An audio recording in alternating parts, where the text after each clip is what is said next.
Quiero compartir con todos ustedes mi libro de relatos Sinfonía en el Abismo.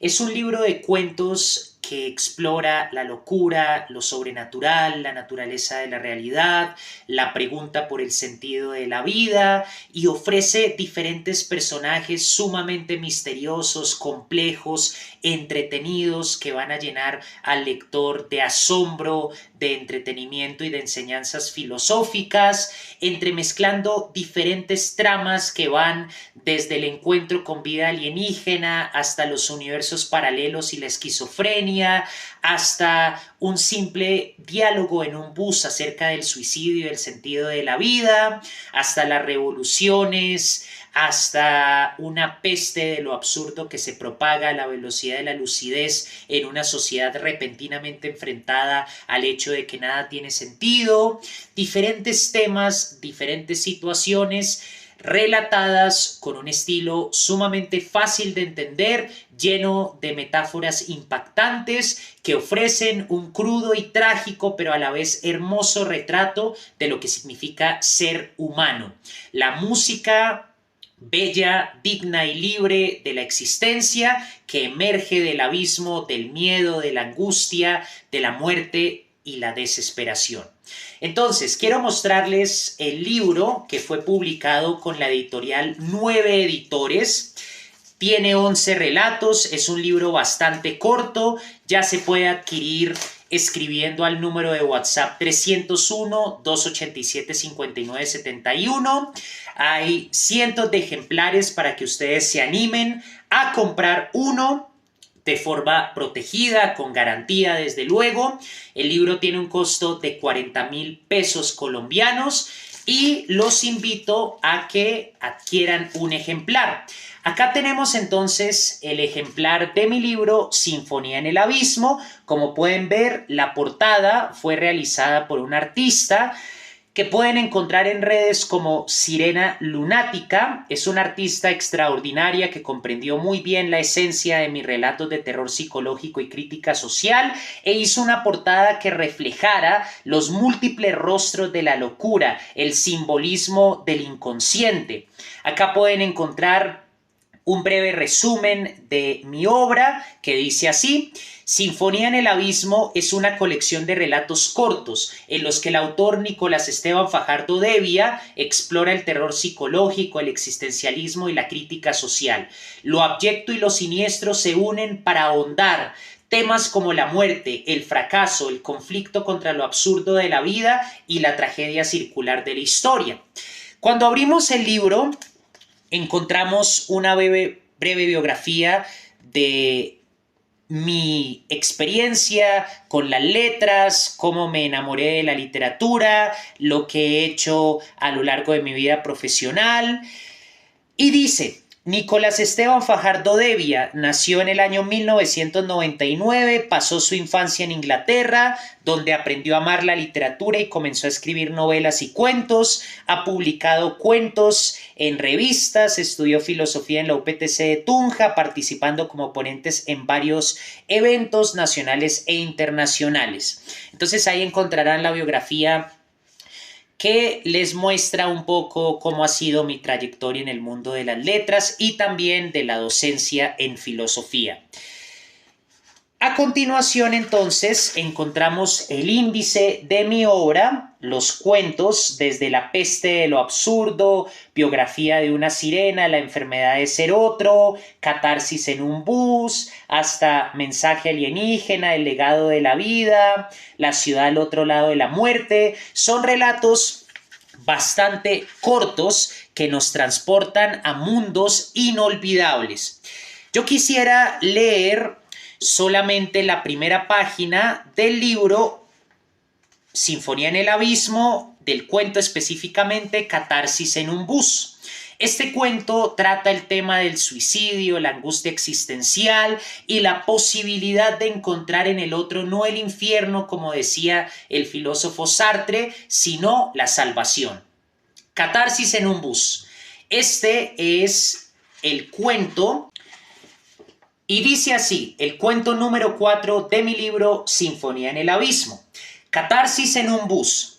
Había algo en el bus que le recordaba una tumba exhumada, y entre las sillas y los pasajeros percibía un olor a incertidumbre, una especie de tragedia en suspensión que captaba con esa intuición que permite anticipar una llamada telefónica capaz de hacer la vida añicos en un instante. El ambiente tenía al mismo tiempo estancado, los mismos ojos invisibles pero omniscientes que tan honda impresión le causaron durante su visita al Kremlin. Vaya, asociar el interior de un bus con la mansión de una revolución traicionada no era algo común, y el médico ya le había advertido sobre los peligros de dejarse llevar por ciertas extravagancias del pensamiento que en su caso causaban terribles compulsiones.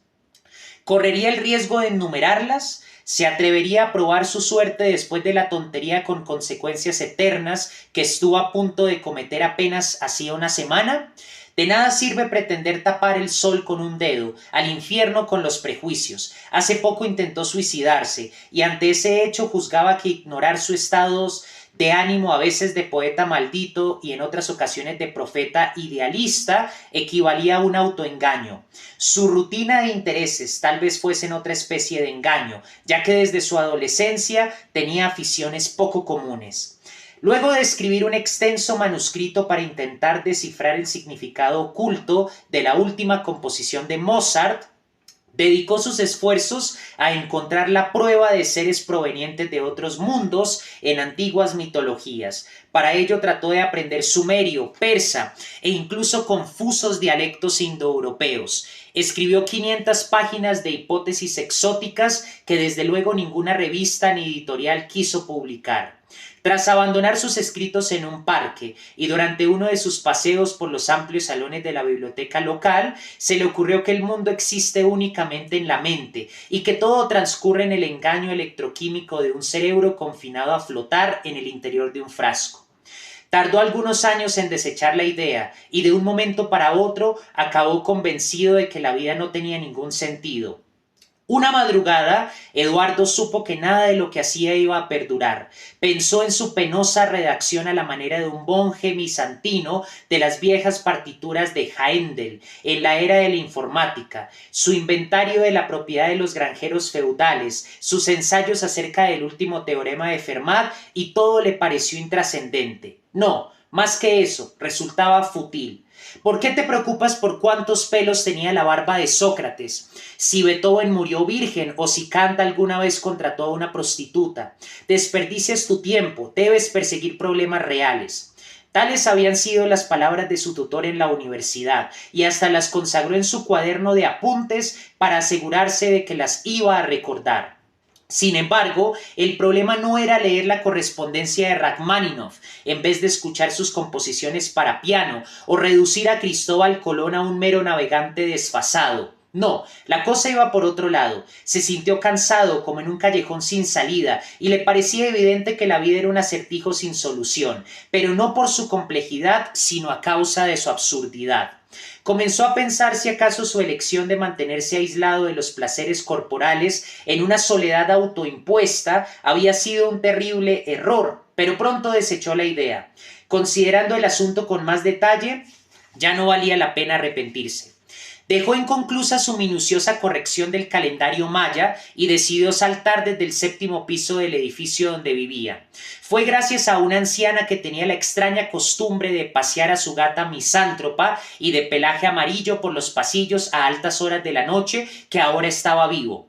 Acordarse de lo ocurrido, recordar la irrupción de la policía, los vecinos que se reunían a mirarlo como si acabara de cometer un crimen, y el forcejeo con los oficiales aumentaba su tensión, y anticipándose a los síntomas, produjo una lámina de pastilla rosada de uno de sus bolsillos, eligiendo sentarse al fondo del destartalado vehículo, semejante a un elefante dormido. Pensó en la paradoja de tener que tragarse esa pasta para parecer una persona normal.